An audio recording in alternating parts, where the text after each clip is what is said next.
Thank you very much, Mr. President. I don't know whether it's an advantage or a disadvantage to be going last, having heard sterling speakers come before me. I shouldn't perhaps use the phrase sterling, given it's not worth a lot these days.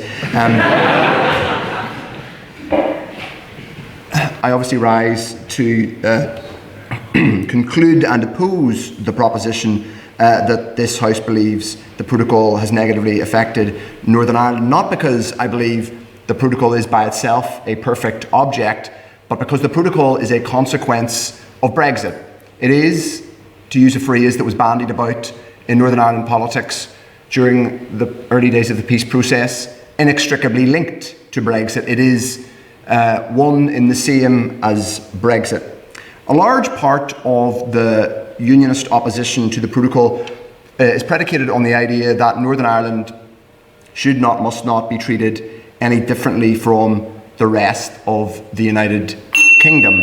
And while I have some sympathy with Unionist opposition to the protocol, indeed I acknowledge and affirm, and despite what many say, including some have said today, I have never, ever, and I'm almost red in the face, though I'm red in the face anyway, I never lose an opportunity to say I acknowledge and affirm that Unionists don't like the Northern Ireland Protocol. But the idea that Northern Ireland is exactly the same as the United Kingdom is a fantasy. It's a fabrication, and it has been a complete fabrication since this place existed.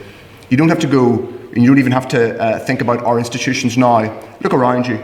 Look at the chamber that we are in now. And as others have said, it's richly ironic that we're here today, and I'm glad that Litterific is here having this debate, given that we've had so little debate in the Northern Ireland Assembly. But this was the original Senate chamber of the old Northern Ireland Parliament. When Ireland was partitioned 101 years ago, the Northern Ireland Parliament, with two chambers, a House of Commons down that way and a Senate chamber here, was created. There's a throne behind me, a throne. If you look at that portrait up there, that isn't actually in this building, but it was the then King George V and Queen Mary opening the Northern Ireland Parliament. I'm sure something that is treasured, and understandably, by many Unionists. No other part of the United Kingdom had a devolved Parliament in 1921 or 1922. They weren't given the right to make their own laws in 1921 or 22. They didn't have a convention, as Northern Ireland did, for the first half century of its existence, something that obviously most nationalists and non-unionists weren't particularly bought into, but they didn't have a convention at that time which suggested that no British MP could mention governance in Northern Ireland. But Northern Ireland did. Northern Ireland did. I simply list that history in that context in order to disprove, and I'm afraid object fundamentally, to the idea that Northern Ireland has always, or indeed ever, been precisely the same as the rest of the United Kingdom. Because of its geography, because of its history, and because of our situation, whether you are Unionist or Nationalist, we have always been distinct and unique. And of course, there are countless areas when those who are most opposed to the protocol have also been most opposed to the delivery of rights in this place, which would be consistent with the rest of the UK, whether those rights relate to female bodily autonomy, or whether they relate to the ability to marry who you choose. So let's not have discussions about equality inside the United Kingdom, when very often, and for decades, it was denied to women and LGBT people here. I just want to go through some of the other points that were made in favour of the proposition. One was that, as I said, Unionist concerns, Ryan made this point, that Unionist concerns had been dismissed. No, they haven't. At no point have Unionist concerns been dismissed. I've never dismissed them, no one has ever dismissed them. But dismissing a concern, there's a difference between acknowledging a concern and having the ability to do exactly what Unionist politicians want. That's not in my power. The EU single market exists, and it's going to continue to exist. Diane talked about the question of parallel consent, of dual consent. As has been said well by speakers on my side, parallel consent is something of a red herring when it comes to international treaties. Ryan made great play of the fact that it is a reserved power for the UK, i.e. the sovereign government in Northern Ireland, though I would wish it otherwise in the future, that the UK government is able to make and conclude treaties. Yes, it is. That includes the protocol.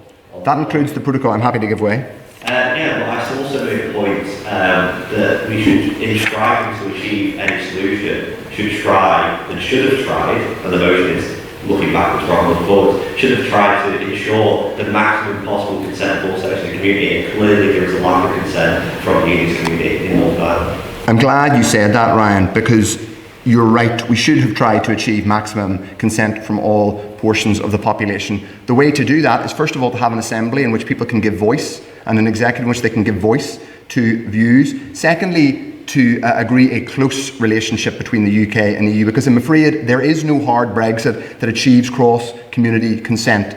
Kate Nicholl talked about the trilemma. That's exactly right. If you're going to diverge from EU rules and the customs union, I'm afraid it's impossible to not have a threshold of regulation somewhere. And let's not, by the way, fall for this myth, this lie that there is no new barriers to trade on the island of Ireland. There are loads. They're just largely invisible. The protocol only, Jim talks about the 65% of laws relating to our economy. I'd like to know where he gets that statistic from, but the truth is it only relates to the movement of goods. Other than the movement of goods and some regulation in relation to electricity and the single electricity market, I think rather important that we're able to keep the lights on, particularly this winter. Most of our economy is governed, most of our economy is trade and services, which is not covered by the protocol. This place, this society, if it's to remain in the United Kingdom, will have to reflect the duality, the fact that it's changing, the fact that it is both British and Irish. And I would ask those proposing the motion, and I would say respectfully to many unions, particularly in the DUP, that the future cannot be exactly like the past. Hard Brexit is a choice, and that choice means consequences. It means that we need a set of arrangements which reflects the duality of this place. You may not like that, but I'm afraid that's the way it is after hard Brexit happened. And if we cannot sustain and agree and deliver a set of arrangements under the protocol, yes, by all means, smooth it so that goods can be smooth in terms of how they arrive in Northern Ireland. But if that set of arrangements cannot be made to work, then people, including in this room, will be forced to ask a more fundamental question, not just about a dual future for Northern Ireland, but about a European future for this whole island. I oppose the motion. Thank you very much.